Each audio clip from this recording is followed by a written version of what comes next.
que cuenta con un máster en neuropsicología clínica por la Unidad de La Rioja y egresada de la Universidad de San Carlos como psicóloga y especialista en neuropsicología. Está certificada en terapia racional emotiva conductual, conocida como TREC, y por Albert Einstein Instituto de Nueva York y el Currículum Universal del Tratamiento y Prevención de Adicciones por la UNAM y la OEA. Actualmente es vocal 2 del Tribunal de Honor del Colegio de Psicólogos de Guatemala y cuenta con una sólida trayectoria en el Instituto de Estacionales como CECATID. Entonces, muchas gracias, Magíster Celeste, por esta participación del día de hoy. También contamos con el doctor Martín Velarde Borjas. Aquí vamos a dar conocimiento que tenemos a personas eh, internacionales, ¿verdad? No solo vamos a contar con personas de Guatemala. Él es psicólogo especialista en psicología clínica y salud mental, con una maestría en docencia universitaria, perdón. Cuenta con amplia experiencia como psicólogo clínico en hospitales y centros de salud mental. Se desempeña como docente e investigador en las áreas de psicología clínica y de la salud y ha sido formador en telepsicología en países como Colombia y República Dominicana. Es psicoterapeuta dinámico y familiar, además de representante del campo de psicología clínica del Colombiano de Psicólogos, y su trayectoria pues combina el ejercicio profesional con la formación. Entonces, muchas gracias, doctor, también por tenerlo aquí esta noche y por compartir su conocimiento. Y a nuestro tercer expositor que tenemos esta noche es el magíster también Carlos Eduardo Pérez, psicólogo clínico, graduado de la Universidad Central del Ecuador. Es un profesional acreditado en seguridad social ocupacional con registro en el Ministerio de Relaciones Laborales y cuenta con una maestría en psicología clínica y salud otorgada por el Atlantic International University y un máster internacional en prevención de adicciones. Desde el 2022, pues se desempeña como presidente electo de la Asociación Ecuatoriana de Psicólogos y desde el 2017 como presidente de la Sociedad Ecuatoriana de Psicología en Emergencias. Entonces, bienvenido, doctor. También gracias por su participación el día de hoy y gracias por tenerlos acá y por aceptar esta invitación. No sé si antes de iniciar ustedes quieren dar unas palabras pues aquí a las personas que ya están conectadas, deseosas de conocer lo que vamos a realizar el día de hoy. Les cedo la Bueno, palabra. Ahí está. buenas noches desde Ecuador a todos los que estamos reunidos en esta sesión telemática para hablar de este importantísimo tema, agradeciendo de antemano a la Universidad de Internaciones por la invitación. Un tema que está realmente expuesto en la tendencia, ¿no? Estamos hablando mucho del avance de la tecnología y cómo esta influye no solamente en la psicología, creo que en la vida diaria de las personas. Muchas gracias también a mis contertulios que les acabo de escuchar quiénes son. Y pues nada, bienvenidos y sean todos ustedes partícipes de una sana mesa de conversaciones donde vamos a exponer el poco o mucho conocimiento que tenemos cada uno para dejar evidencia en cada uno de ustedes sobre lo que nosotros vivimos diariamente también desde nuestros lugares de trabajo, desde nuestros lugares de residencia. Muchas gracias. Muchas gracias ahí por las palabras. No sé si el doctor Martín o la magíster Celeste desean decir algo antes de iniciar. Bueno, solamente muchísimas gracias y buenas noches a todos. Espero pues que tengamos un encuentro muy amigable y que podamos pues conocer opiniones diversas. Qué alegre compartir con colegas latinoamericanos, ¿verdad? Sumergirnos en este mundo de las nuevas tecnologías y espero que sea un encuentro favorecedor para todos. Muchas gracias. Y Yo también muchísimas gracias por la invitación. Realmente, para mí es un honor estar aquí presente. Saludos desde Medellín, Colombia. Y bueno, ciertamente, si bien este tema no es nuevo, ¿no? La pandemia ciertamente lo puso aún más sobre el mapa. Y bueno, y ciertamente, bueno, la psicología está viviendo un proceso, ¿no? Que conjuntamente con la tecnología, yo lo llamo un proceso de transformación. Entonces, bueno, la oportunidad ciertamente de poder conversar sobre este tema, actualizar sobre este tema, siempre es bienvenida. espero que, bueno, que conjuntamente con mis colegas podamos aportar algo a la discusión y a esta conversación, ¿no? Muchas gracias. Muchas gracias a los tres y gracias por esa presentación. Yo creo que ya dieron un poco de la introducción de la temática de esta noche, ¿verdad? La importancia de cómo la era digital nos vino a abordar en el área de salud, especialmente en el área de psicología, y especialmente ustedes tres que están en el área clínica, ejerciendo y atendiendo pacientes. Entonces, pues hago el lanzamiento de la primera pregunta sobre el impacto de las tecnologías en la psicología y les hago la pregunta y vemos ahí cómo nos vamos respondiendo de cómo han transformado las nuevas tecnologías la forma en que los psicólogos interactúan con sus pacientes. Entonces, especialmente ustedes que ven el área clínica, ¿cómo ha sido esta parte y cómo ustedes la han trabajado? No sé, si quieren vamos a iniciar con Celeste para empezar de Guatemala hacia de forma internacional. Claro que sí, con gusto. Bueno, el ejercicio de plantearnos en nuestra experiencia, cómo nos ha llevado, yo trabajo en dos ramas, especialmente aquí en la psicología, es una como psicóloga clínica, psicoterapeuta, y por otro lado como neuropsicóloga. Entonces también quisiera pues aportar un poco de mi experiencia en cuanto a la neurorehabilitación, que también tenemos ese aporte tan importante de las nuevas tecnologías. eh, Me he puesto a la tarea de ver pros y contras, ¿verdad? De cómo esto nos ha favorecido. Primero, como hay una pregunta que habla acerca de los contras, entonces voy a hablar solamente pues de los beneficios. En primera, considero que, como bien dijo Martín, ¿verdad? Nuestro colega, él mencionaba que no es algo nuevo, pero sí, ciertamente en la época de la pandemia, pues se vino a divulgar más todavía que pudiéramos tener acceso a las videoconferencias, a hacer teleterapia. Eso nos ha facilitado mucho la cercanía con los pacientes, nos acorta las distancias. He tenido personas que están desde otros países trabajando, guatemaltecos, claro, ¿verdad? Trabajando desde muy lejos, haciendo sus procesos de terapia. Nos proporcionan herramientas más flexibles para poder ayudar, que ciertamente sí tienen sus cuestiones que vamos a hablar de limitantes, ¿verdad? También nos permite tener un seguimiento más cercano, igual con la persona, y en otras áreas, pues ampliar la cantidad de sesiones que pudiéramos tener, especialmente estoy hablando del área de neuropsicología, ¿verdad? Porque aquí es muy importante llevar cierta frecuencia, un poco más que en la psicología clínica, ampliar pues la cantidad de técnicas que utilizamos, tener más herramientas para poder proveerle a los pacientes. En esas podría mencionar por algunas, ¿verdad? Los beneficios que hemos tenido desde que nos hemos sumergido más en el mundo de las nuevas tecnologías, como pues, alguna de las ventajas. Muchas gracias, Celeste, y por la participación.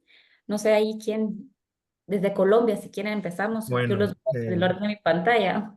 ok, muy bien.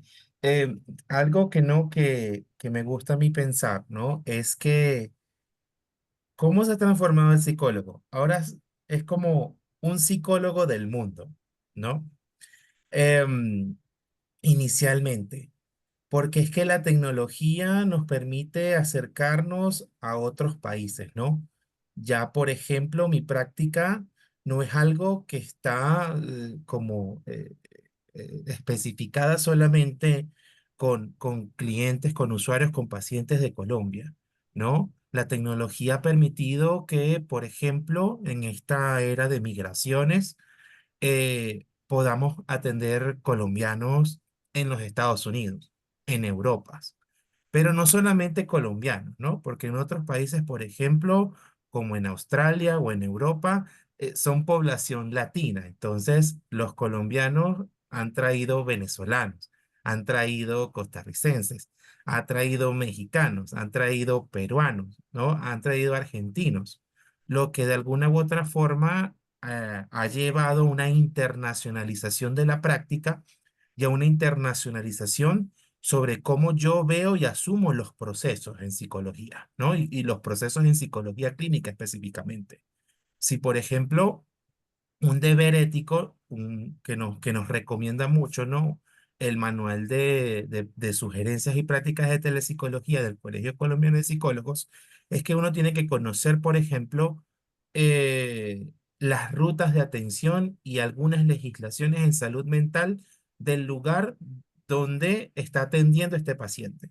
Entonces, por ejemplo, eso ha hecho que yo tenga que saber sobre rutas de atención en urgencia y salud mental, por ejemplo, en España, o por ejemplo, en México, o por ejemplo, en Estados Unidos. Entonces, como te digo, ¿no? Si yo algo ciertamente le agradezco muchísimo a la tecnología y a esta posibilidad de ser un psicólogo del mundo, de ser un psicólogo un poco más internacional, es el hecho bueno, de que nos ha puesto en un proceso de aprendizaje no solamente sobre cómo se lleva a cabo la psicología en nuestros países, sino cómo se mueve también a nivel mundial, ¿no? Y eso de verdad que nos genera como una perspectiva diferente, ¿no? Sobre las posibilidades, sobre los retos que la psicología clínica tiene.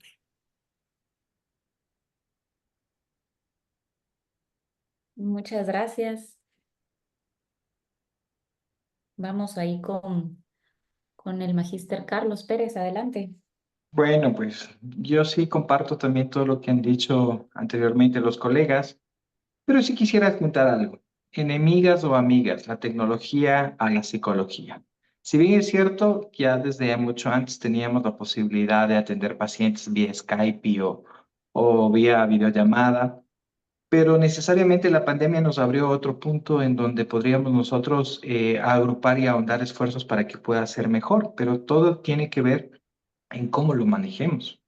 Porque si bien es cierto, nos puede ayudar y aportar muchísimo en el ambiente clínico para poder tener una relación interpersonal mediante una cámara con un paciente, pero también nos puede ser objeto de muchas susceptibilidades y que caigamos nosotros tal vez en algún tipo de negligencia.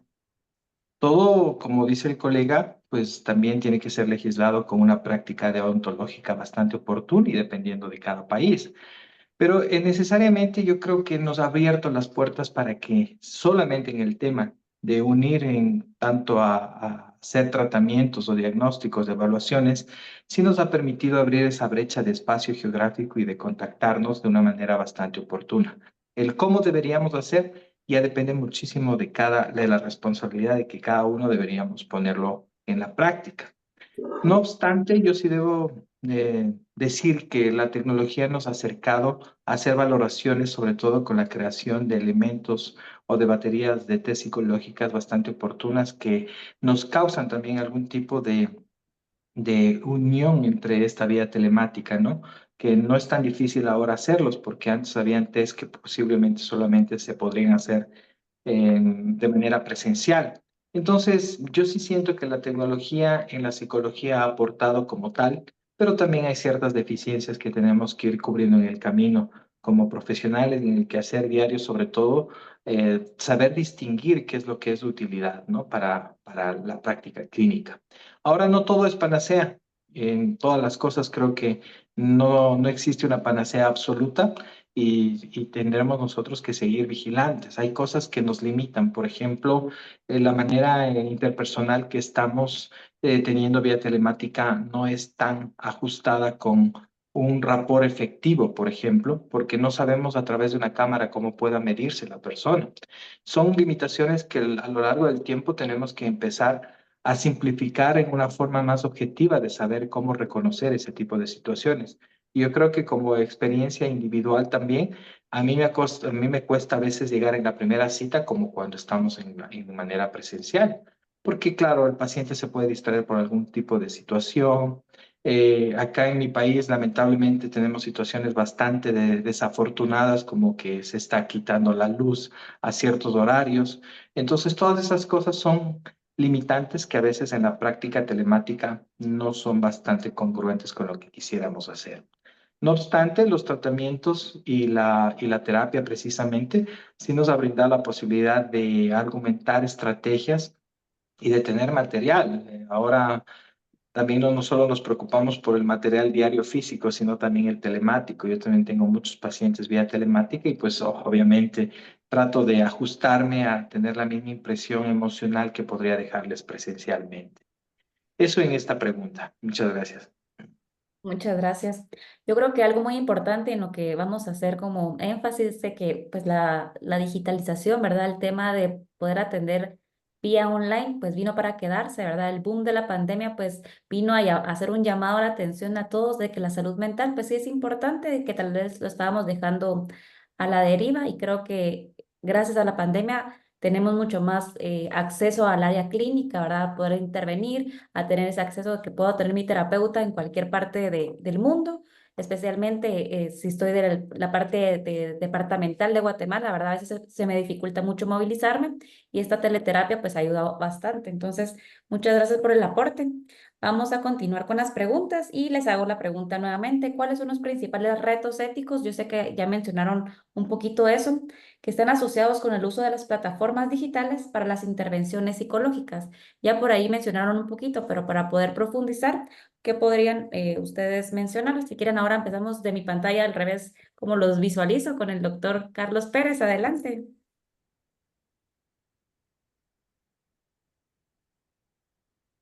Solo que no lo escuchamos, está...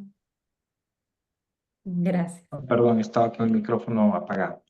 Yo creo que dentro de los principales retos está nosotros fomentar estas herramientas que pueden vincular aún más al paciente. Obviamente tenemos que sentir la adaptación.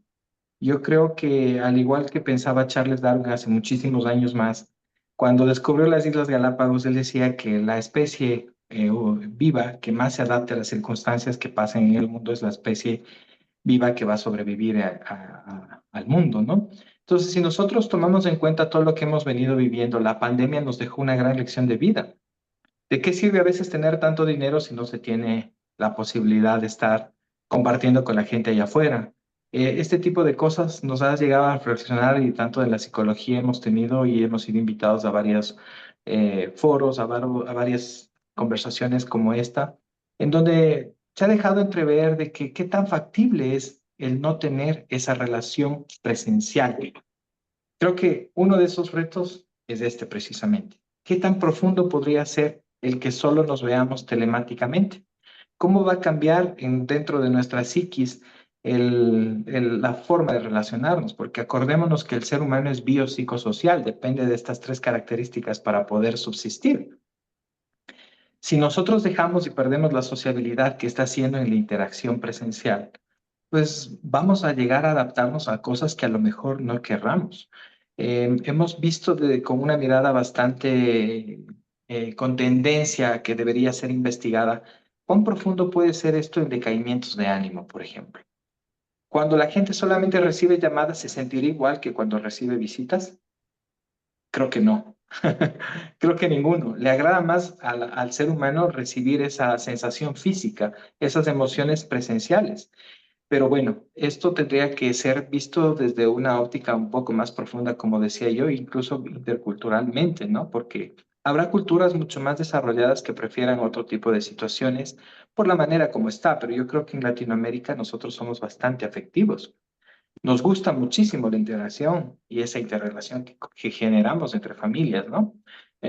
Yo hablo en especial por Ecuador. Aquí nos gusta muchísimo a nosotros las reuniones familiares, los fines de semana, el que salgas de tu casa y saludes a alguien, de que veas al vecino y digas cómo te fue el día de ayer o cosas como esas son cosas que son particularmente de la cultura ecuatoriana. Y me imagino que en los países que estamos aquí presentes también reconocerán y se sentirán identificados.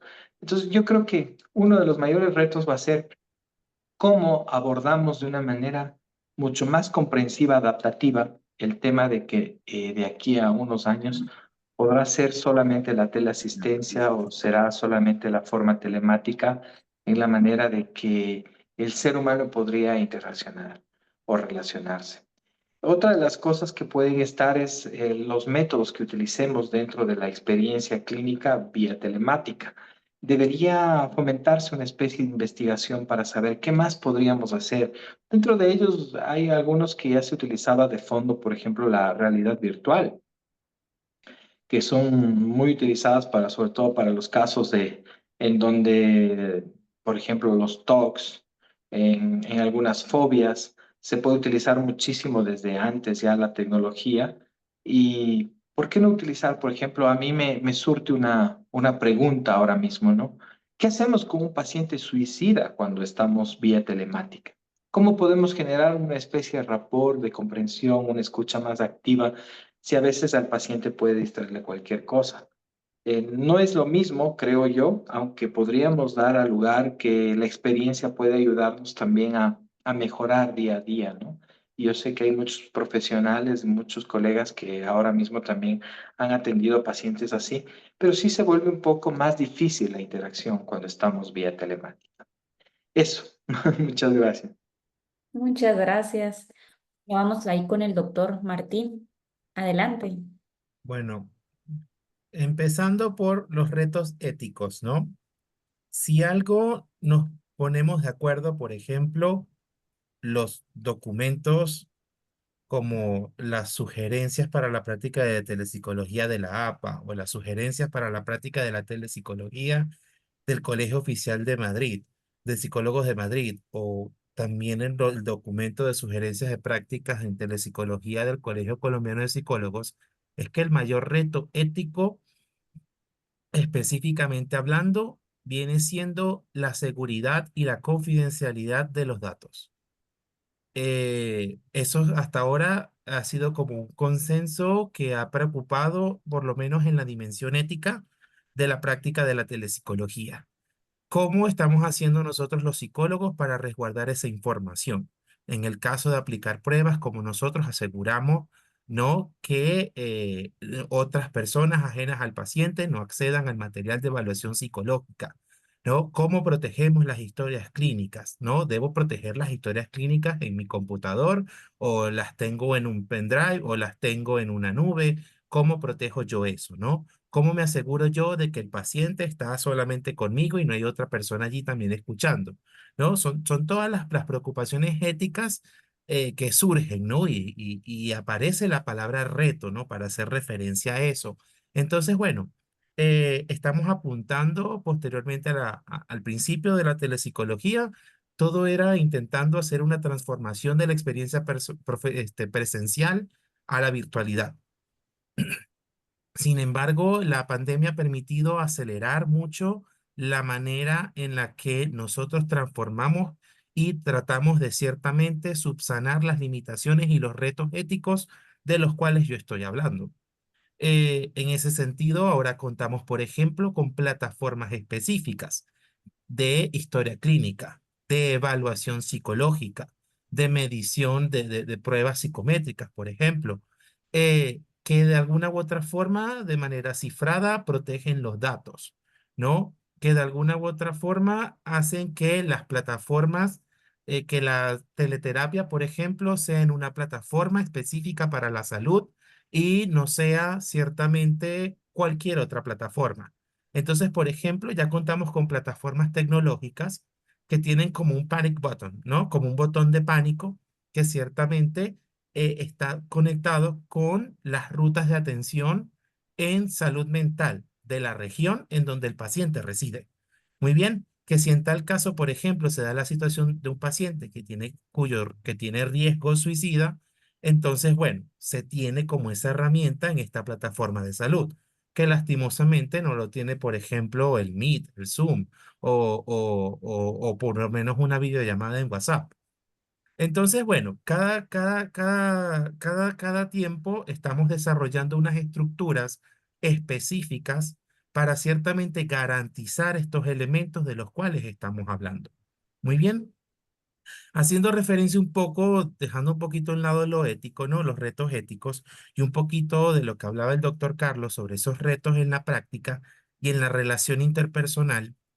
am, si bien la virtualidad no sustituye muchas veces el vínculo físico, ¿no? O la contención en el mismo espacio geográfico, la presencia que uno puede hacer en un consultorio, hemos dado grandes avances en este aspecto. Creo yo que llega eventualmente un punto en donde la relación terapéutica no es muy distinta, en donde se ejerce la misma contención, la misma presencia, y no solamente es algo que digo yo, ¿no? Sino que hay muchas, por ejemplo, investigaciones sobre alianza terapéutica en el uso de la telepsicología o cómo se genera rapport en telepsicología, y muchos pacientes reportan no sentir algún tipo de diferencia, ¿no?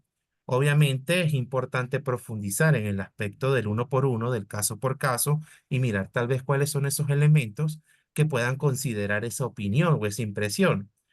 Pero eventualmente yo tengo aproximadamente 8 años utilizando la tecnología con fines de telepsicología, de atención psicológica, y en algún momento esto no encuentro una diferencia, ¿no?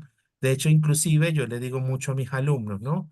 Eh, yo creo que esto de la tecnología me ha hecho mejor clínico. ¿Cómo así, profe? Que la tecnología lo ha hecho mejor clínico.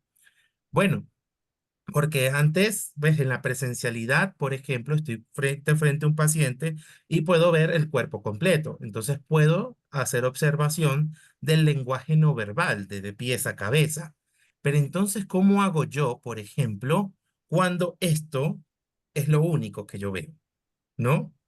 Tengo colegas, por ejemplo, que ellos piden, coloquen la laptop en una mesa baja, de repente para yo poder verle el cuerpo, o colóquese de tal manera como está celeste, ¿no? Que se puede ver un poco más del lenguaje no verbal. Y entonces, bueno, muchas veces, ¿no? Este espacio me ha puesto a mí ciertamente en hipotetizar muchas veces sobre el lenguaje no verbal, por ejemplo, o sobre estos elementos que habla el doctor Carlos, sobre las distracciones o sobre las interacciones. Yo he llegado a la conclusión de que todo lo que sucede en este recuadro es un objeto de observación clínica. Y si algo me ha permitido mucho la tecnología es muchas veces ver las interacciones que tienen los sujetos en su entorno, lo cual me permite a mí evaluar algunas cosas, determinar algunas cosas, inclusive, ¿no? Plantear algunas metas terapéuticas en relación a esas interacciones. Entonces, por ejemplo, que entró la mamá y no le importó que el joven estuviese en la terapia o la persona estuviese en la terapia, o entró alguien a intervenir y dijo, no me importa que tú estés en eso, necesito que hagas esto ya. Ese tipo de elementos, yo tomo nota de ese tipo de cosas. Y luego nosotros vamos tomando, pues tomo nota de esas situaciones y bueno, en algún momento se van planteando durante la terapia. O por ejemplo, algo que pasa, que nos pasa a las familias latinoamericanas, es que vivimos hacinados. Entonces no tenemos un espacio de privacidad, ¿no? De repente para hacer la terapia. Y he tenido pacientes, por ejemplo, que me dicen, no, estoy en un parque, no, estoy en una terraza, no, estoy en el techo de mi casa. Y yo pregunto y indago, ¿y qué pasa? Que no puedes estar en tu habitación. Dice, no, lo que pasa es que no tengo privacidad. Lo que pasa es que esto que te estoy diciendo no quiero que mi mamá escuche porque las paredes son muy finas. Y todo eso es una información que para mí tiene un objeto clínico muy valioso. Entonces, si bien hay unas limitaciones, creo que la tecnología, dependiendo de cómo uno lo tome, también nos abre unas posibilidades, ¿no?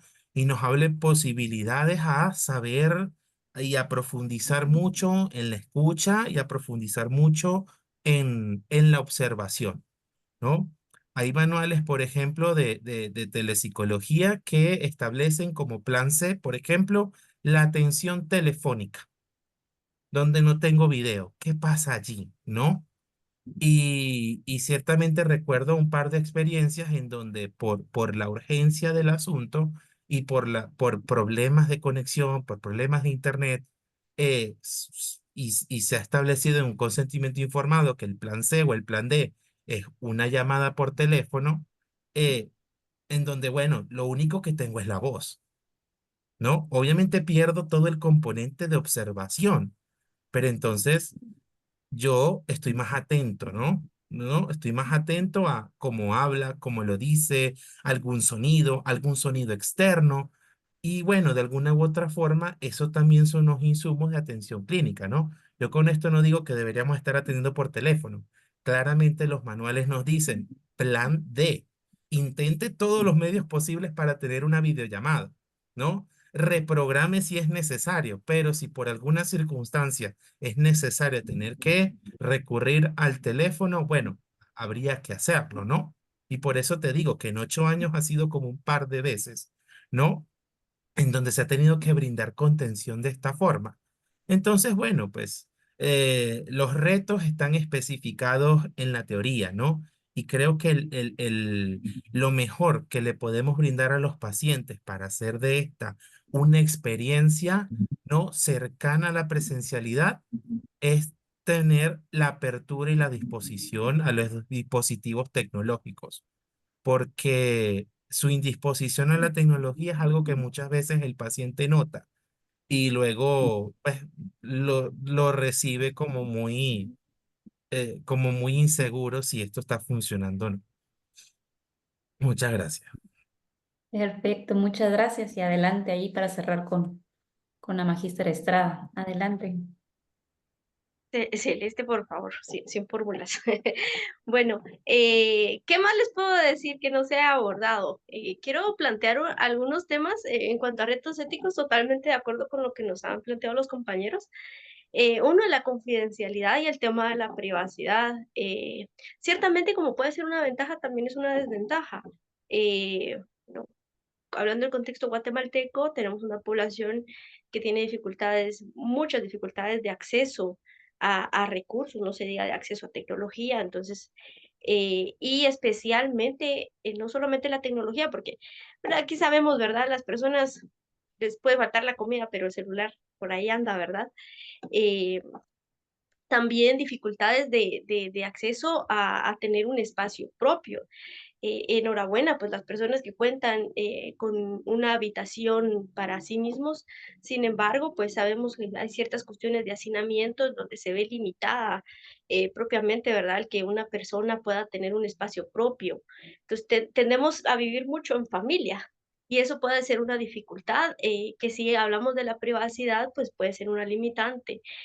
Como bien le pasaba a los colegas, ¿verdad? He tenido pacientes que se van al carro, que están en algún lugar donde no está su familia, que pueda ser bien un parquecito, o bien incluso hasta en una cafetería, donde ellos se sienten a gusto y pueden hablar, al menos sin el tema de que está su familia cerca y se pueden enterar de cuestiones privadas.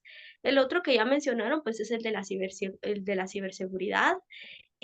Por lo menos a mí nunca me ha sucedido, pero esa es una cuestión que es muy importante trabajar en esas plataformas y de repente nos comparte cuáles son aquellas que tienen esas herramientas. Martín, si nos hiciera el favor. También considero, quiero salir un poquito del tema de la teleterapia, porque cuando hablamos de tecnología estamos hablando de una amplia gama de tecnologías. Entonces, tenemos a nuestra disposición aplicaciones, tenemos a nuestra disposición, ya lo mencionaba acá Carlos, que está en este tema de la realidad virtual, tenemos acceso a plataformas web, tenemos acceso a una gran diversidad de herramientas, incluso evaluaciones, no todas que se puedan realizar de manera virtual, que nos puedan dar reportes ya prediseñados, que en cuestión de minutos hace un MMPI una persona, ¿verdad? Y ya nos da un reporte electrónico, que de alguna manera son una ventaja, pero también pues se trata mucho de tema de inversión, que va a requerir que el paciente también pueda tener el acceso si no conoce cómo poder instalar algunos programas o cómo poder realizar ciertas cuestiones, pues va a hacer eso algo que dificulte el proceso. Y pasándome también a ese tema de la inteligencia artificial, la falta de regulación y la falta de estándares también puede ser un problema que nos planteemos, que creo que estamos ahora inmersos ya en ello, no es algo que miremos a futuro, sino es el futuro, es a la hora del presente. Hace una temporada yo veía años, estamos hablando de hace unos años, una aplicación que se llama Réplica, que supuestamente eran acompañantes emocionales, pero luego supe que habían personas que se habían enamorado de la aplicación, incluso se supo de un caso de una persona, no sé en qué país, que decía querer casarse con una inteligencia artificial. Esos son dilemas que considero que tal vez no están tan presentes en este momento, pero hay casos que de ahora en el futuro, de ahora en adelante, pues van a ser de repente más comunes y que sí puedan tener repercusiones del uso de estas tecnologías que se pretende que sean para un beneficio, puedan llevarnos la contraria, ¿verdad? Puedan tener un resultado que no sea el que nosotros esperamos. Entonces considero que son brechas que hay que ir venciendo, y especialmente con la ayuda de personas profesionales en cibernética, que también vayan acoplando pues todos los programas que se van manejando y tener herramientas que sean oportunas y especialmente el tema de la regulación, que sí considero que es muy importante que si se están lanzando programas de entrenamiento de estos lenguajes computarizados o estas inteligencias artificiales, lleven cierta regulación, porque no solamente en el área de la psicología yo considero que va a causar un impacto o ya está causando un impacto en diversos ámbitos, que sí es muy importante que pueda legislarse, que pueda irse regulando. Entonces, ese sería mi aporte. Ah, y lo último, ¿verdad? En el tema de la empatía, perdón que me voy a extender. eh, no he tenido mayor dificultad en algunos casos. Creo que sí tenemos que trabajar en poder delimitar quiénes sí son aptos para trabajar en virtualidad y quiénes no lo son. Creo que con algunos adolescentes ha sucedido, ¿verdad? Entonces el chico, ¿verdad? En el teléfono, mientras está platicando conmigo, el establecimiento de límites, en el establecimiento de una normativa bastante clara, creo que puede hacer algo que nos ayude, pero sí es algo que es muy importante irlo trabajando y como les mencionaba, irlo regulando y especialmente empapándonos de todos esos estándares que se conocen, que ya lanzó la APA, que ya lanzó la OMS en cuanto a cómo poderlo trabajar. Creo que ese sería mi aporte. Muchas gracias. Muchas gracias. Ahí voy a hacer un poco el formalismo, dice Celeste, que ya no la llame magistra. Entonces, muchas gracias. Algo importante, todas, bueno, el área de psicología es un área donde siempre nos estamos preparando y siempre estamos reforzando para dar como una mejor atención a nuestros pacientes y pues la era va cambiando. Pero es bien interesante resaltar cómo a las personas que nos formamos en el área presencial, el poder atender y todo el tema ético de la presencialidad, cómo nos tenemos que adaptar ahorita a ese tema ético de la virtualidad y cómo nosotros tenemos que ir viendo, ir midiendo y esto va cambiando, se va actualizando y nosotros tenemos que ir sobre la marcha también juntos, ¿verdad? Junto al paciente, junto al terapeuta y cómo estos cambios pues nos pueden afectar o nos pueden beneficiar, ¿verdad? Entonces, pues así como puede ser muy provechoso la inteligencia artificial, como decía Celeste, todo el tema de tecnología también puede ser en algún momento pues que nos puedan afectar o en especial al paciente. Entonces, muchas gracias. Vamos a pasar ahí con la tercer pregunta y les menciono qué impacto han tenido las aplicaciones y plataformas que ustedes utilizan de la salud mental en la relación terapeuta-paciente. Entonces, si quieren, vamos a empezar ahí con Martín, adelante. Bueno, eh, atendiendo también a la solicitud de Celeste, ¿no? Eh, Hay, por ejemplo, plataformas como Psicoconsult, por lo menos una que está muy alineada a la legislación colombiana, donde ellos inician como un software de historias clínicas, ¿no? Y en ese sentido, los datos están cifrados en el sistema de Psicoconsult, por ejemplo, ¿no? BetterHelp, Doctoralia, también dan como posibilidades similares. Em, y lo beneficioso es que, bueno, ellos te dan la garantía de que esa información no se filtre. Muy bien, muy importante. De hecho, para uno acceder a sus historias clínicas y al historial médico de los pacientes, uno tiene que colocar un usuario, uno tiene que colocar una clave, a veces tienen verificación de 2 pasos. Entonces, bueno, en ese sentido, garantiza mucho el elemento, ciertamente, del resguardo de esa información que en un tribunal ético y deontológico, por ejemplo, acá en Colombia, es una cosa como que, bueno, si hay algún tipo de filtración, ya se sabe que no dependió de usted y que usted no incumplió con la ley en la forma de resguardar la historia clínica, sino que hay una institución que se hizo responsable por eso, entonces, por lo tanto, eso le puede eximir a usted de algún tipo de sanción. Lo que ha recomendado de que en estas atenciones virtuales nosotros podamos depender de software de salud y de software de resguardo de historias clínicas y de software, por ejemplo, de videollamadas, específicamente hablando, para, eh, para ciertamente llevar una práctica un poco más ética y un poco más segura. Muy bien. Lo beneficioso muchas veces es eso. Además que estas mismas plataformas a veces son también directorios profesionales, entonces permiten que el paciente pueda ubicar un profesional o pueda contactarte por medio de la aplicación, por medio de la plataforma, y bueno, a uno garantiza llegar a un público más amplio, ¿no? Los inconvenientes muchas veces de estas plataformas, ¿no? Que no son naturales dentro de los entornos tecnológicos del paciente.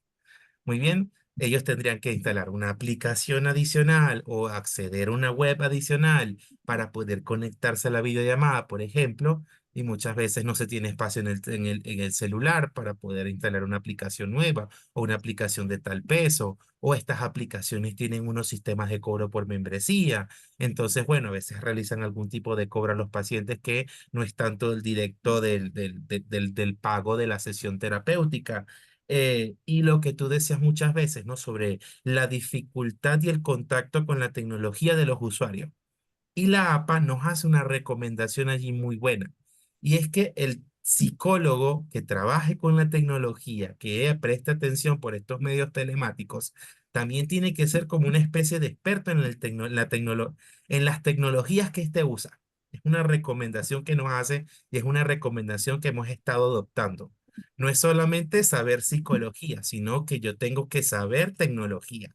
¿Qué pasa cuando un micrófono no funciona? ¿Qué puede estar pasando? O cuando un video no está funcionando. Si esta plataforma no funciona, entonces voy a pasar a esta, vamos a hacer esto por esta plataforma. Muchas veces ha tocado, por ejemplo, hacer como una especie de asesoría tecnológica a los pacientes, que la APA nos dice que está muy bien hecho, que es algo que debería hacerse de ser necesario para que el contacto con la tecnología sea mucho más amigable. Muy bien, entonces un compromiso también ético allí es saber las plataformas. Muy bien, dándote respuesta allí, Celeste. Eh, con respecto a la relación paciente, ¿no? Como decía anteriormente, ¿no? Am, muchas investigaciones sobre, por ejemplo, el concepto de alianza terapéutica, que la alianza terapéutica ciertamente es ese clima de colaboración mutua que hay en los procesos terapéuticos. Muchos autores coinciden en que es posible construir una alianza terapéutica con los pacientes por medios telemáticos, que es posible crear ese clima de colaboración, ese clima de confianza, eh, que llega a un punto en que ciertamente se siente como la presencialidad. Muy bien, eventualmente he tenido pacientes, por ejemplo, que no se animan, ¿no? A la virtualidad no presencial. Pero digo, la agenda presencial está llena, te puedo ofrecer un espacio virtual, ¿no? Y eventualmente, conforme el proceso se desarrolla, el paciente va abandonando un poco también, pues, la idea de la presencialidad y se va ajustando ciertamente a la virtualidad y a la atención telemática, ¿no? No creo que haya un cambio significativo en la forma en la que nosotros llevamos a cabo una relación con el paciente. He tenido pacientes, por ejemplo, que he estado año y medio atendiéndolos virtualmente y regresan a Colombia porque están en Europa o están en Estados Unidos, piden una consulta presencial, ¿no? Porque no se, como dice Carlos, no se pierde un poco de eso. Y la interacción con el paciente presencialmente es como si yo lo hubiese visto, ¿no? Toda la vida, lo conozco de toda la vida, lo conozco de todos los años, ¿no? Que llevo atendiéndolo, ¿no? No noto, no siento como la diferencia en ese cambio de la relación terapéutica, ¿no? Para algunos pacientes es mucho más sencillo. Para algunos pacientes, poder entrar en una aplicación, en una de estas plataformas que yo te digo, ¿no? Como Doctoralia, BetterHelp, les da cierta sensación de seguridad y anonimato, ¿no? Que muchas veces ir a una clínica o desplazarse a algún lugar y pedir una cita o pedir una cita por teléfono. Muy bien, les da esta sensación de seguridad y de anonimato, algo tan automático, que facilita mucho el encuentro, realmente facilita mucho la disposición a estas plataformas, ¿no? Em, y ciertamente, bueno, en ese sentido, obviamente habrá casos, ¿no? Que estaría contraindicada la virtualidad. Y bueno, siempre es bueno contar como con una red de profesionales, sobre todo si la persona no reside la misma ciudad que uno, pues contar como con una red de profesionales para nosotros hacer las respectivas, ¿no? Derivaciones. Entonces, bueno, muchas gracias. Perfecto, muchas gracias, Martín. No sé si tenemos ahí a Carlos para que nos logre responder o se nos perdió ahí en la virtualidad. Démosle paso a Celeste para hacer en orden, como Ok. estábamos viendo, porque hemos empezado de distinta manera. Ok, empecemos con Celeste entonces.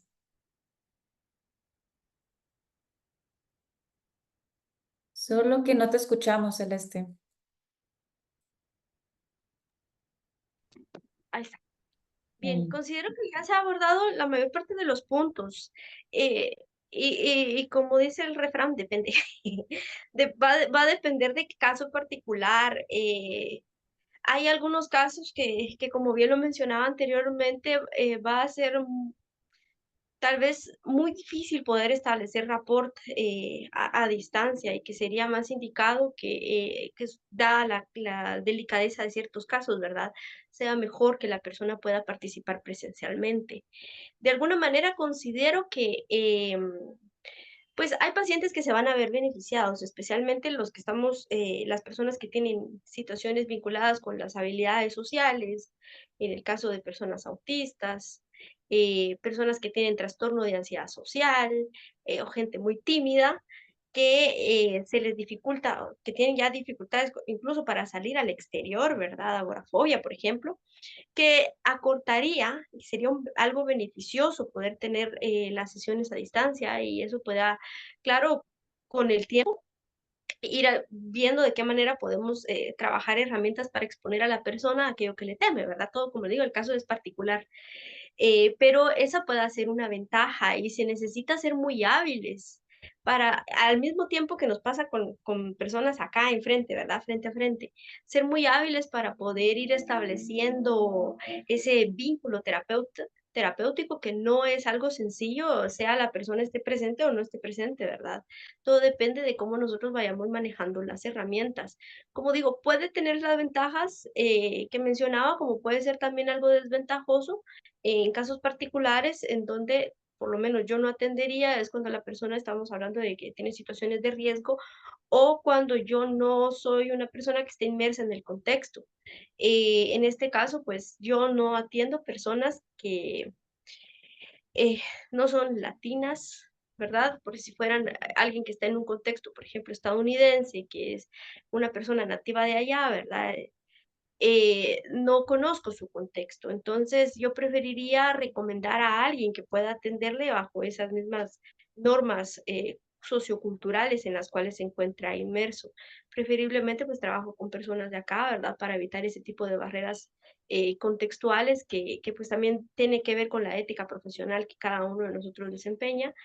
Y pienso que nosotros podemos, si somos buenos terapeutas, podemos establecer rapport y algunas veces pues ya no depende de nosotros, depende de la misma persona, entonces en ese caso es más conveniente poder trabajar con la persona en presencialidad y si no, realmente no es posible, pues que la persona llegue, pues hacer la referencia pertinente. Considero que tenemos un impacto en esta relación terapéutica porque sí se puede establecer, en algunos casos pues no hay tanta diferencia, tanto presencial como virtual, pero cada uno tendría que ver las barreras propias y especialmente pues el caso en particular. Ese sería mi aporte. Muchas gracias, Celeste. Mm, Ahora sí. Ahora Ah, sí. Bueno, antes quisiera primero, nuevamente me reformules la pregunta, por favor. sí, sí, con gusto. Serían, ¿qué impacto han tenido las aplicaciones y plataformas de salud mental en la relación terapeuta-paciente? Perfecto, vamos desde ahí. Los impactos generalmente no suelen ser solamente desventajas, sino también a veces ventajas. Yo considero que dentro de las ventajas está precisamente esto de que no existe una limitación geográfica para poder verlo, ¿no? Son cosas que ya han mencionado mis contertulios anteriormente. También la eficacia y el ahorro del tiempo. Puedes estar en tu sillón recibiendo la terapia tranquilamente, en la comodidad de tu casa o de tu oficina, ¿verdad? También la privacidad. Yo creo que A veces cuando mencionamos acerca de el espacio físico, a la gente también le da un poco de molestia a veces reunirse con más personas, sobre todo en algunos casos como el tipo de fobias, ¿no? Las fobias sociales, pues una persona que tenga fobia social, estar en un consultorio esperando va a ser bastante dificultoso, va a generarle ansiedad, va a entrar con ansiedad. Y también, pues en este caso, la gente que tiene esta misma fobia social en un ambiente telemático va a sentirse un poco más segura de expresar las cosas sin haber sentido un antecedente de ansiedad. También está el que la especialización, me gustó mucho lo que dijo Martín, pues él habla muchísimo de que deberíamos nosotros experimentar y especificar de una forma más y direccionarnos hacia una especialización en el manejo de estas redes, ¿no? Que son cosas que son ventajas tanto para el usuario, para el consultante, como para nosotros como profesionales. Y ahora, en medio de esto también, algo que ya he mencionado dentro de las desventajas que puede haber, pues es precisamente la necesidad de tener el Internet, como ya mencionó también Celeste. No todos tienen acceso a Internet. Hay gente que no tiene tampoco un dispositivo único. Fíjate que en la pandemia yo estuve también a cargo de, aquí en Quito, de la teleasistencia gratuita. Y a veces cuando queríamos hacer la asistencia a gente, qué sé yo, menor de edad, puede ser, ¿no? De bachillerato, de colegio, pues los chicos mencionaban que tienen que esperar hasta que llegue la mamá y por eso no nos podrían dar una hora exacta para poder darles la teleasistencia. Entonces son como limitantes, ¿no? Que ya habíamos hablado anteriormente. Tenemos también esto del dispositivo, como decía, en el Internet también, que es ahora lo necesario, pues cómo tenemos algo telemático si no existe el Internet. En la pandemia también se vio, no sé si en otros países, pero aquí en el Ecuador, mucha gente no contaba con el Internet para todos. El uso también de la tecnología, ¿no? El que nosotros podamos también, en base a esta visión telemática, hacer uso de nuevas experiencias de tecnología que la gente utiliza. Bueno, pero es que tampoco todo es bueno. Ahí tenemos que la inteligencia artificial hoy por hoy es una forma bastante subjetiva de percibir. ¿Será buena, será mala? ¿Y hasta dónde tendrán sus alcances? Entonces tenemos que tomar en cuenta eso. Otra de las cosas es que la necesidad del espacio también como ventaja y como desventaja, porque esto lo mencionó también Martín muy oportunamente. Sí nos volvemos bastante clínicos, pero tenemos que tomar en cuenta algo, que el paciente cuando busca ayuda no quiere que nosotros entremos en una investigación para poder aportar más a futuro. A veces lo que quiere es la asistencia directa, porque por ejemplo, si entramos nosotros con un paciente que está agitado, que está con una crisis de agitación, pues evidentemente todo lo que pase a su alrededor no podrá ser oportuno tampoco nosotros para buscar un espacio clínico de visualización oportuna para futuro. Debemos asistir en ese momento y claro, telemáticamente va a ser más difícil. A eso es lo que yo me refería. No obstante, sí, a mí me gusta mucho la intención que tiene Martín de hacerlo esto mucho más práctico en la vida clínica y tener esa percepción de qué más puedo aportar más a futuro con el paciente.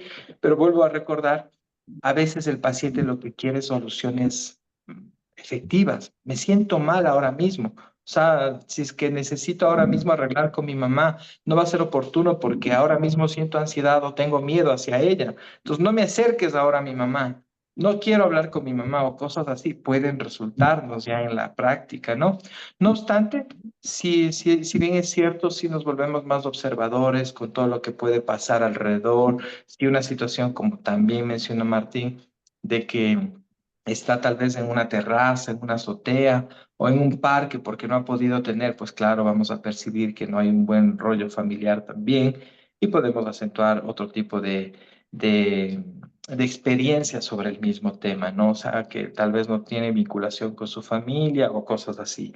Y también la última desventaja que quiero es que a veces se merma la comunicación. Muchas de las veces cuando está frente a frente el paciente, tú notas que no te entiende y le puedes replicar, le puedes decir, si no me entiendes, con gusto te lo puedo repetir de una forma diferente. Pero a veces cuando estamos en interacción se corta un poco la comunicación o cosas como se va la imagen, no está ahí o le pasaste una imagen que quieres saber cómo está y no pudiste verle cómo está su rostro, cómo está su fisonomía respondiendo, yo creo que son consideradas o pueden ser consideradas como desventajas. Entonces, el impacto que tiene en esa relación del paciente, por eso quise que repitas la pregunta, Gaby, no porque no la escuché, sino porque quería empezar desde ahí. Creo que tenemos que hablar de ventajas y desventajas. El impacto, evidentemente, nosotros quisiéramos como profesionales que sea el mejor para nuestros consultantes. Como profesionales nos merecemos tener también el reconocer que tenemos que avanzar con la tecnología, no quedarnos y evolucionar, por supuesto. Hoy creo que 9 de cada 10 profesionales están utilizando las herramientas tecnológicas de alguna u otra manera. Y pues eso creo que es un reto que tenemos que imponernos día a día, cada vez más con una visión pragmática de que el consultante es quien lo merece. Muchas gracias. Muchas gracias. Creo que han sido respuestas bien enriquecedoras de parte de los tres profesionales que tenemos esta noche. Vamos a ir cerrando con esta última pregunta que va a ser un poco diferente porque hemos abordado casi que todos los puntos que teníamos pues previstos en sus respuestas que hemos tenido muy enriquecedoras. Entonces, para ir cerrando y para pues ya entrar a la parte de algunas preguntas que tengan algunos de los participantes que estén acá. Entonces, les hago la pregunta de cómo visualizan el futuro de las intervenciones psicológicas en la era digital y qué estrategias consideran fundamentales para garantizar, perdón, su eficacia, accesibilidad y ética. Entonces, hoy les doy la oportunidad que ustedes escojan quién quiere empezar para que no sea dedocrático.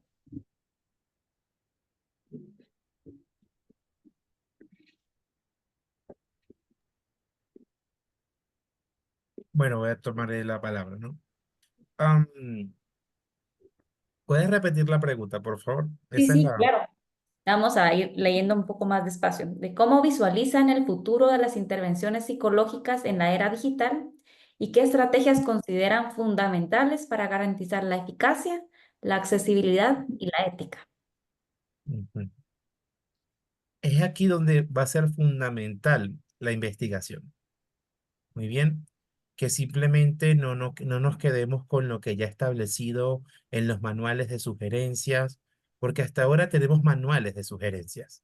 Muy bien, estamos trabajando, por ejemplo, en Colombia en legislaciones, por ejemplo, para regular la práctica telepsicológica, pero hasta ahora, bueno, no tenemos nada.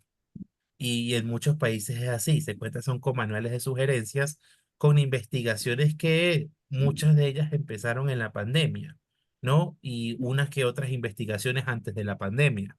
Entonces yo creo que es importante que sigamos investigando, ¿no? Tenemos el compromiso ético nosotros como psicólogos clínicos de actualizarnos, de mirar lo que está en vanguardia, porque así como avanza la tecnología, ¿no? En general, avanza también la tecnología en psicología.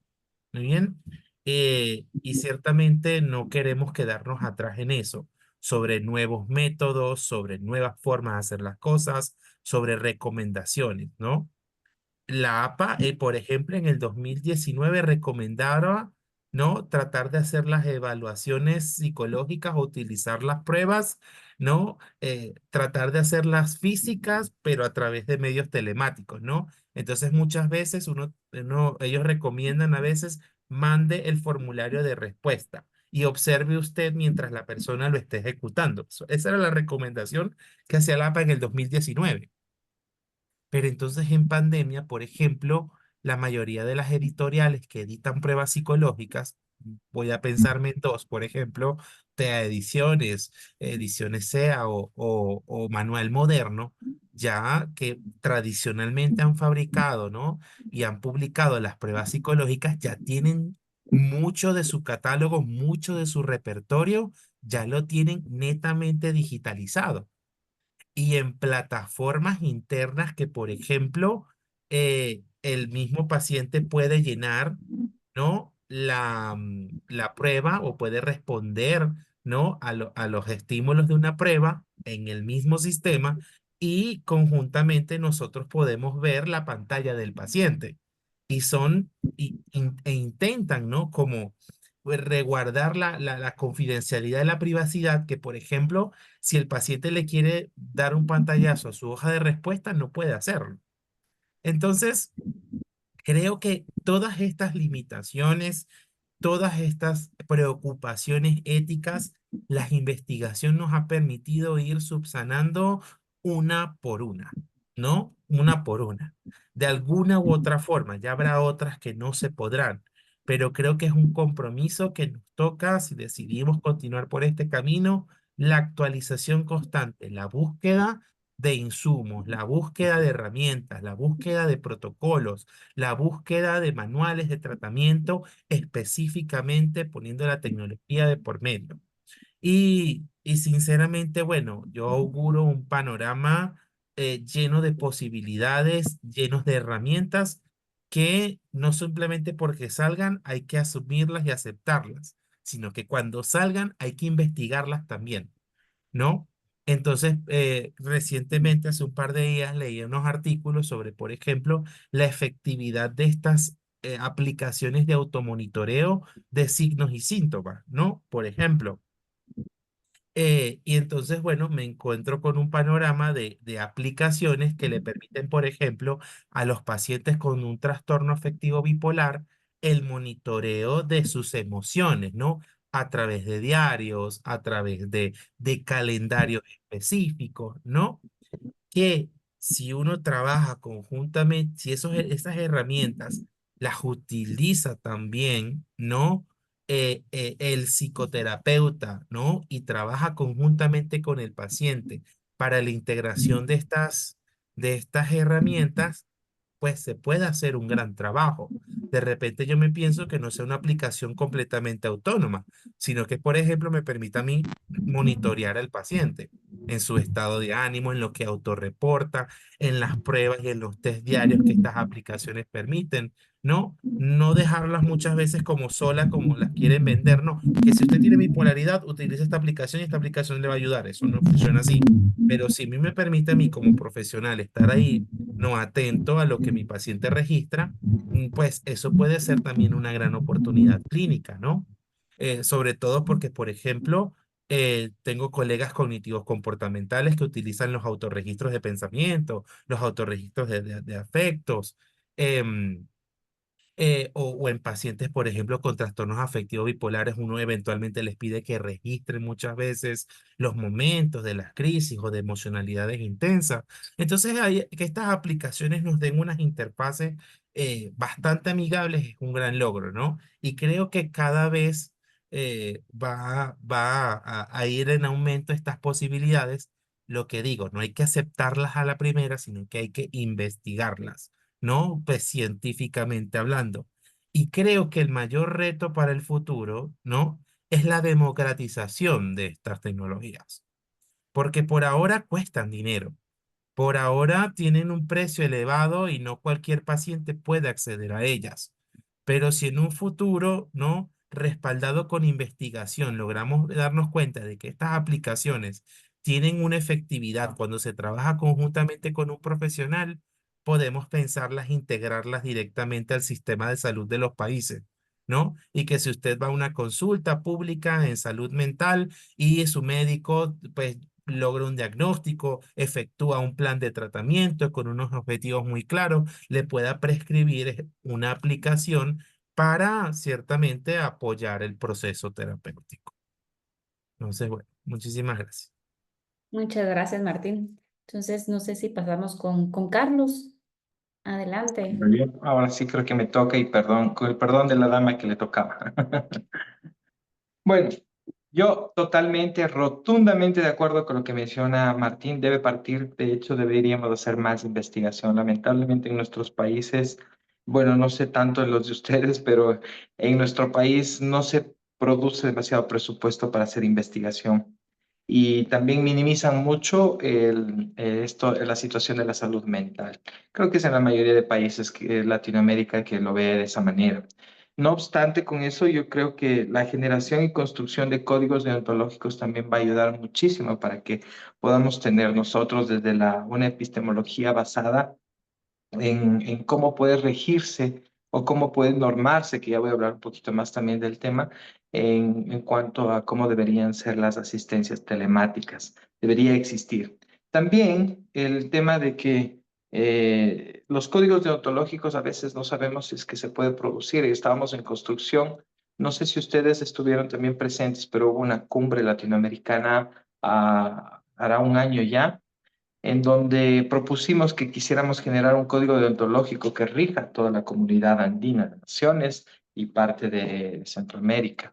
Entonces, en ese sentido, si es que ahondaríamos esfuerzos un poco, podríamos también construir algo que sea de la región, como lo hacen en la Unión Europea, por ejemplo.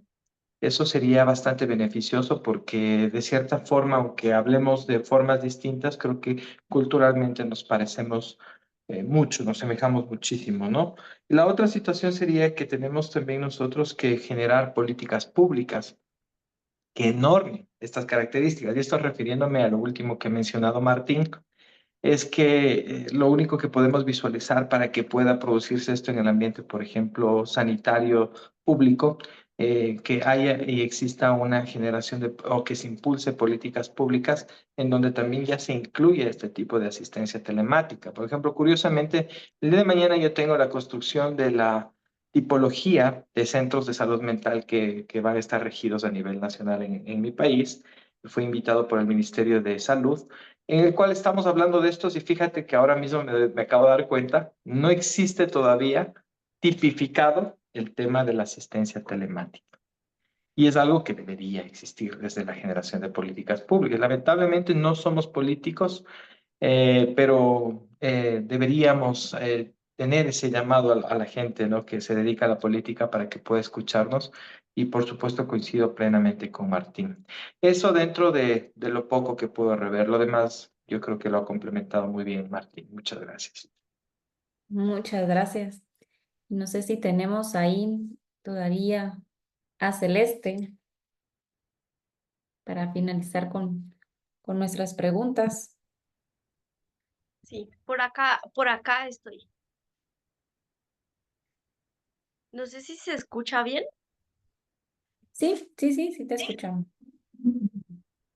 Bueno, considero que ya tenemos muchas herramientas que van a ir en crecimiento y que recordemos que en este tema de la tecnología, la obsolescencia, no sé cómo se dice la palabra, la cuestión es que las nuevas tecnologías están avanzando muy rápido, entonces es también realmente son tecnologías muy pasajeras que ahorita están en desarrollo, pero luego ya son obsoletas y se desarrollan nuevas y nuevas, entonces estamos inmersos en un mundo en donde constantemente estamos siendo bombardeados con esta tecnología. En pro de eso, yo quiero comentarles, estaba investigando una lista de herramientas que creo que pueden ser útiles que ustedes investiguen, entonces les voy a ir mencionando algunas y luego ya paso pues a lo que percibo de aquí en adelante. Encontré una que se llama Psychos, esta tiene un nombre diferente, no se me olvidó, se llama Amelia Virtual Care, que son estrategias que utilizan realidad aumentada y realidad virtual para poder desarrollar específicamente planes de tratamiento para la ansiedad. También hay herramientas cognitivas y el trastorno de estrés postraumático. Entonces se basan mucho en terapias de exposición, que si ustedes quieren experimentar, sería de buscar ahí en la web, ¿verdad? Cómo poder conectar con esta aplicación y solicitar una prueba. Yo no estoy haciendo publicidad que conste, ¿verdad? Pero les cuento, eso es lo que he encontrado en lo que he investigado. También hay una plataforma que se llama BrainMind, que se está utilizando en Estados Unidos, que es el tratamiento de trastorno del estrés postraumático en veteranos de guerra, que también utilizan realidad virtual para poder realizar terapias de exposición con este tipo de población. Hay también a la mano diferentes aplicaciones que se utilizan, como por ejemplo, ya la mencionó Martín, Diario de Pensamiento, que esa es una que se basa en terapia cognitiva conductual. Se trata mucho de saber elegir qué, ¿verdad? Y otra que se llama CBTC Companion, que esta es para específicamente la terapia racional emotiva. que también trae muchas herramientas que no sustituyen la terapia, pero que son herramientas de acompañamiento. También en realidad virtual, hay realidad virtual que se está utilizando igualmente en Estados Unidos, que ahí hay un problemilla, que es el tema de tanto de la barrera idiomática como la contextualización, que son para meditación y relajación y para el tratamiento de trastorno límite de personalidad de la Universidad de California, que también ustedes pueden dar una revisada ahí en internet y lo van a encontrar. Encontré en cuanto al tema de neurodesarrollo, Autism iHealth, que también es para el tratamiento de personas con autismo, y Social Skills Trainer, que también se trabaja en este campo. Bueno, ya dada la publicidad, considero que es muy importante que aquí a futuro, ¿verdad? Estemos constantemente en actualización y constantemente revisando. Por ejemplo, el tema de realidad virtual, hoy me entero que ya llevamos muchos años en ese tema, que incluso se pueden utilizar los lentes de realidad virtual para el tratamiento de trastorno por estrés postraumático y de terapias de exposición. Fobias. Se está desde 2017, 2018, o desde, quién sabe, desde antes, yo hasta hoy supe. Entonces, que sí es muy importante que para nosotros estemos constantemente en actualización. También en la actualización de entrenamiento de estos lenguajes de inteligencias artificiales, que bien no es nuestro campo, pero que también es importante que nosotros podamos comprender alcances, limitaciones, las dificultades que se pueda tener con el entrenamiento de estos como asistentes. También que contemplemos en el tema de mejorar el acceso a esas tecnologías, como mencionamos, ¿verdad? Vivimos en países que son muy empobrecidos, que no todas las personas tienen el acceso a estas tecnologías, eh, que también tenemos limitantes y muchas barreras y que con la ayuda de la tecnología las podemos ir venciendo, pero primero necesitamos que la gente tenga ese acceso. Considero también a futuro que coincido con mis compañeros, ¿verdad? En la estandarización y la regulación son vitales para que podamos seguir trabajando el manejo de códigos éticos estandarizados o códigos éticos que nos permitan tener estas herramientas y poderlas utilizar de una manera apropiada. También el establecimiento de mecanismos de monitoreo estadísticos que también lamentablemente no tenemos en muchos países. Y también el tema de la inversión. Y por último, pues quiero mencionar, ¿verdad? Sí, estamos hablando de tecnología y muchos de nosotros estamos en pro de la tecnología, pero en neuropsicología decimos que lo que no se usa se va perdiendo. Entonces, en el tema de la dependencia de esas tecnologías, pues también es importante que desconectemos para conectar. ¿A qué me refiero con eso? Pues el hecho de sí están ahí y sí son muchas herramientas muy útiles y las podemos utilizar e incorporar, pero eso no va a suplir la presencialidad, no va a suplir eh, el que nosotros podamos tener ese contacto visual, ese contacto cara a cara con las personas. Entonces, que sí es tan importante buscar no generar dependencia de las tecnologías a fin de que nuestro cerebro siga constantemente en entrenamiento, trabajando esa plasticidad cerebral.